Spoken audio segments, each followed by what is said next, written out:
زکریا کی طرف آتے ہیں. یہ کون تھے؟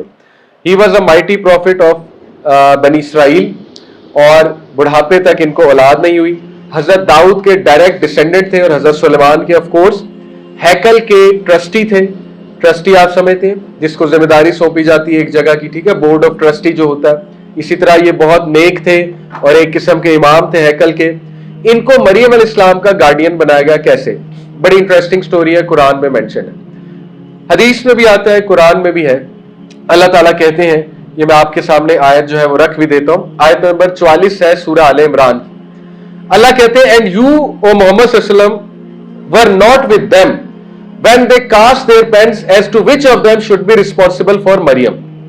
اے نبی، آپ ان کے ساتھ تب موجود نہیں تھے جبکہ وہ پینس کو کاسٹ کر رہے تھے. آپ کو پتا ہے کاسٹنگ لاٹس یہ پرانے لوگوں کا ایک طریقہ ہوتا تھا کسی چیز کو ڈیسائیڈ کرنے کے لیے. جیسے ڈائس پھینکتے ہیں نا، تو ڈائس پھینکنا ایک قسم کا کاسٹنگ دا لاٹس ہے، یا کرا ڈالنا، کرا ڈال کے نکالنا. اسی طرح وہ پینس پھینکا کرتے تھے، ٹھیک ہے. یہ ان کے مختلف طریقے تھے to actually seek divine guidance, تاکہ ان کو پتا لگ جائے ہم نے ڈیسیژن کس ڈائریکشن میں لینا. تو they are actually casting lots کہ مریم کی کفالت کون کرے گا. آپ یہاں سے اندازہ لگائیں کہ جو عمران تھے، جو مریم اسلام کے والد، وہ بہت تگڑے اس وقت کے جو ہے بہت نیک اور تگڑے انسان تھے، اور ان کی حضرت مریم کی کفالت بنی اسرائیل کے لیے آنر کی بات تھی. تو وہ جھگڑ رہے تھے آپس میں کہ کون کرے. تو زکریا علیہ السلام واز دی obvious چوائس، کیونکہ ایک تو وہ نبی تھے، دوسرا بہت نیک تھے، تیسرا وہ ہیکل کے ٹرسٹی تھے، چوتھا وہ مریم علیہ السلام کے خالو تھے. تو وہ obvious چوائس تھے. لیکن لڑائی سے بچنے کے لیے انہوں نے کہا ٹھیک ہے، اگر تم لوگ کاسٹ ڈالنا چاہتے ہو تو ڈال لو. تو انہوں نے کاسٹ کس طرح سے مختلف طریقوں سے ڈالے، میں آپ کے سامنے جو ہے وہ رکھتا ہوں. سب سے پہلے انہوں نے تمام کینڈیڈیٹس کے نام جو ہے وہ پینس میں رکھے، ووڈن رائٹنگ انسٹرومنٹس میں، اور ان پینس کو ایک کنٹینر میں رکھا. اس کے بعد ایک بچے کو بھیجا کہ وہ رینڈملی کسی پین کو اٹھائے. تو جس پین کو بچے نے اٹھایا اس پین پہ حضرت زکریا کا نام لکھا تھا. اب وہ اتنے شاطر لوگ تھے، انہوں نے وہی روندی جیسے بچے نہیں کرتے، باری اگر کسی اور کے آجے کہتے روندی ہے، تو انہوں نے کہا یہ روندی ہے.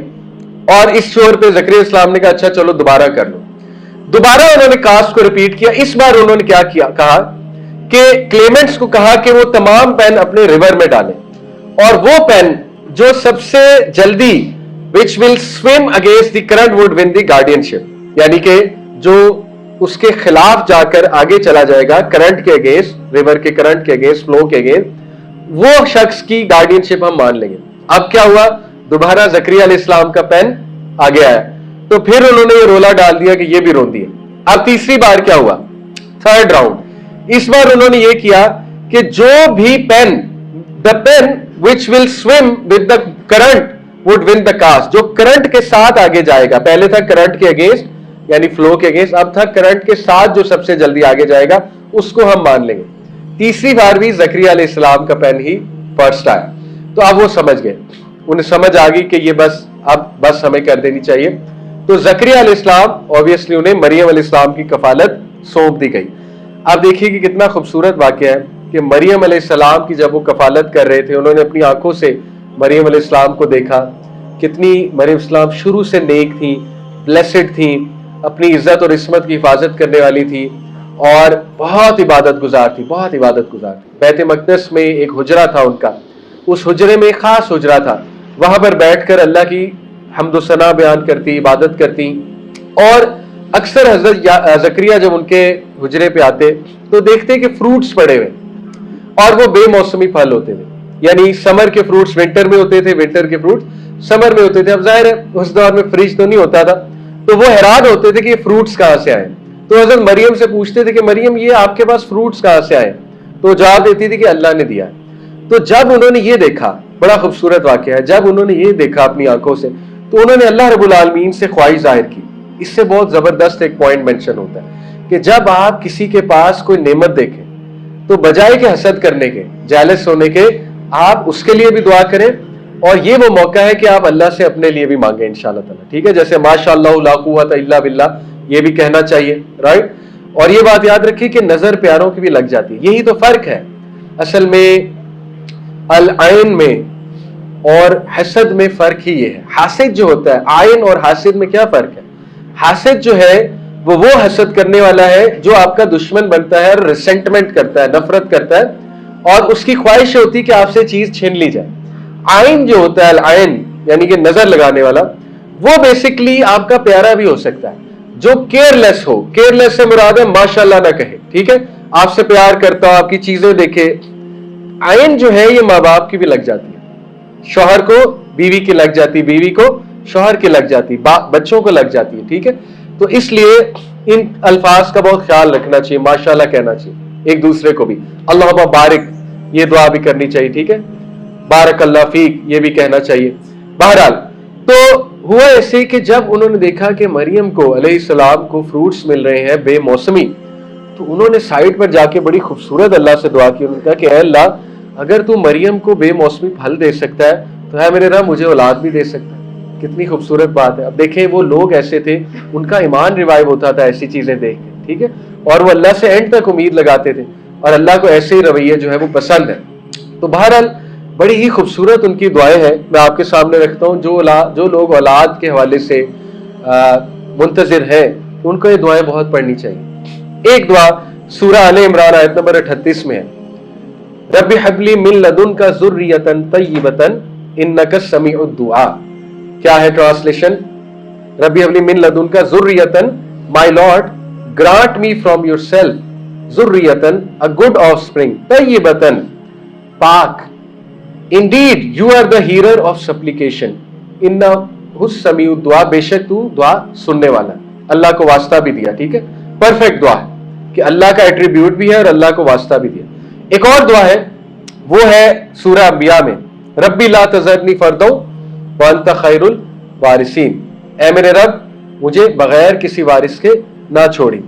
यहां पे बहुत इंपॉर्टेंट पॉइंट दोबारा आपको समझाना चाहूंगा। देखिए ज़करिया अलैहिस्सलाम ने कहा अल्लाह मुझे बगैर वारिस के ना छोड़ी, तो मुफस्सिरीन एक बड़ा खूबसूरत पॉइंट बताते हैं कि वारिस से यहाँ क्या मुराद है, कि मेरी ज़मीनों का वारिस, ठीक है, मेरी प्रॉपर्टी का वारिस, या मेरी जो है वो पूरी जायदाद का वारिस।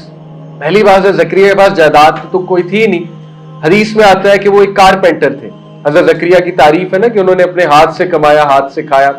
वो कारपेंटर थे, क्या इसको कहेंगे उर्दू में, बढ़ई कहेंगे कारपेंटर को, तो जी तरखान जी।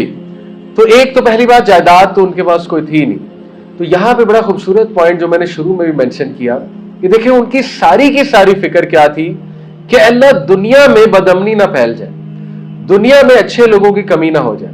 तो ऐ मेरे रब तू मेरी औलाद को मेरा वारिस बना। किस चीज में वारिस बना? मेरे अच्छे काम में, मेरे अच्छे काम में उसको शेयर करने वाला बना। क्या विजन है।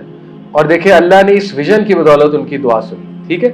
यहां से ये साबित होता है कि आज हम औलाद क्यों चाहते हैं कि मेरी जमीनों का वारिस मिल जाए, ठीक है, मेरी प्रॉपर्टी का वारिस मिल जाए, मेरे बिजनेस का मुझे वारिस मिल जाए। जैसे इंडियन मूवीज में दिखाया जाता है ना, ये मेरे बिजनेस का मालिक होगा। तो ठीक है, मैं नहीं कहता कि गलत है, हराम है, लेकिन ये कोई विजन नहीं है। सबसे पहले हमें बतौर मुस्लिम विजन सेट करना है कि औलाद चाहिए क्यों है। बहुत सोचे इस पे, बहुत सोचे कि मुझे औलाद क्यों चाहिए। वो लोग जिनके पास अभी तक नहीं है, या वो लोग जो शादी करने वाले हैं, जिनकी शादी होगी, मैं आपको टिप दे रहा हूं, सोचें औलाद क्यों चाहिए, और जितना सोच कर अल्लाह से मांगेंगे वैसी औलाद मिलेगी, ठीक है। जो अल्लाह से दुआएं उन्होंने की वैसी औलाद उन्होंने, अल्लाह ने उन्हें दी, ठीक है, एग्जैक्ट वैसी औलाद दी, क्योंकि उनकी दुआएं बहुत कमाल की थी। बहरहाल अब मैं आपके सामने शुरू की चंद आयत रखता हूं जिसमें बड़े रॉ इमोशंस हजरत ज़करिया के हैं, और इससे आपको बड़ी तकवीत मिलेगी कि सुभान अल्लाह, अल्लाह ताला इन जज्बात की इतनी कदर कर रहा है कि अल्लाह ताला हमें बता रहा है। बहरहाल अल्लाह कहता है कि जिक्र रहमती रब्बिका अब्दहू ज़करिया, this is a mention of the mercy of your lord to his servant Zakariya. अल्लाह अकबर। ये नहीं कहा कि मैं तुम्हारी स्टोरी बयान कर रहा हूं ज़करिया की, क्या कहा? जिक्र रहमती, कि मैं अपनी रहमत का जिक्र कर रहा हूं जो मैंने किस पर की? ज़करिया पर। 33 आयत तक अल्लाह की रहमत वाली टोन है, बहुत स्वीट टोन, बहुत सॉफ्ट टोन। वो आप जब अरबी में पढ़ेंगे तो आपको अंदाजा हो जाएगा, ठीक है। तो ये अल्लाह की खास रहमत है। आप इंटरेस्टिंग पॉइंट देखिए कि ज़करिया अलैहिस्सलाम ने भी अल्लाह की रहमत तलब की। मरियम अलैहिस्सलाम के सामने जब जिब्राइल इंसानी शक्ल में आए, बहुत खूबसूरत शक्ल में, तो उन्होंने क्या कहा कि मैं किसकी पनाह पकड़ती हूं? रहमान की। अल्लाह ने कहा किसकी? रहमान की। यहां भी क्या कहा? रहमान कौन है? रहम कर। हजरत यूसुफ ने भी क्या कहा था? इल्ला मा रहिमा रब्बी, कौन बच जाता है? जिस पर मेरा रब रहम करता है। तो ये दुआ बड़ी कमाल है, रब्बे इग़फिर वरहम व अंता खैरुर राहिमीन, ये अल्लाह ने सिखाई हमें, ठीक है, सूरह मोमिनून में गालिबन। तो रहम इज एवरीथिंग अल्लाह का, ठीक है। तो जिक्र रहमती रब्बी का अबदहू ज़करिया, मेंशन है ये किसका? अल्लाह की मर्सी का। किस पर? उसके गुलाम, उसके बंदे ज़करिया पर। इज नादा रब्बहू निदाअन खफिया, कि जबकि उसने अपने रब से निदा लगाई, उसने अपने रब के आगे गिड़गिड़ाया, खफिया, खुफिया। इससे साबित होता है सबसे प्यारी दुआ अल्लाह को कौन सी लगती है? बिल्कुल अकेले में, बिल्कुल साइड पे जाके, खुफिया, यानी जब कोई नहीं देख रहा। दैट इज द दुआ, वेरी पावरफुल दुआ, ठीक है। जब उसने अकेले में अपने रब से दुआ की, फिर क्या फरमाया? क़ाल रब्बी, ए मेरे रब, इन्नी वहन अल अज़्मु मिन्नी वश्तअल रअसु शैबा, ए मेरे रब। अब देखिए क्या बेचारगी बयान की, क्या इमोशंस है, किस दुख में वो होंगे, लेकिन शिकायत कोई नहीं। कहा, ए मेरे रब, मेरी हड्डियां कमजोर हो गई और मेरे जो बाल है, मेरे रब, मेरा जो सर है उसमें सफेद बाल कम हो गए हैं, उसमें काले बाल नहीं रहे, सफेद बाल है। और फिर क्या खूबसूरत अल्लाह को वास्ता दिया, वलम अकुम बिदुआइका रब्बी शकिया, ए मेरे रब, मैं तुझसे दुआ करके कभी भी मायूस नहीं हुआ। अल्लाह अकबर। 90 साल होंगे, 80 प्लस होंगे, 80 साल के बंदे ने औलाद की दुआ कितनी बार की होगी? कितनी बार की होगी? अंदाजा लगा लें, हजारों बार तो की होगी। लेकिन क्या कह रहे हैं? अल्लाह, मैं तुझसे दुआ करके कभी मायूस नहीं हुआ।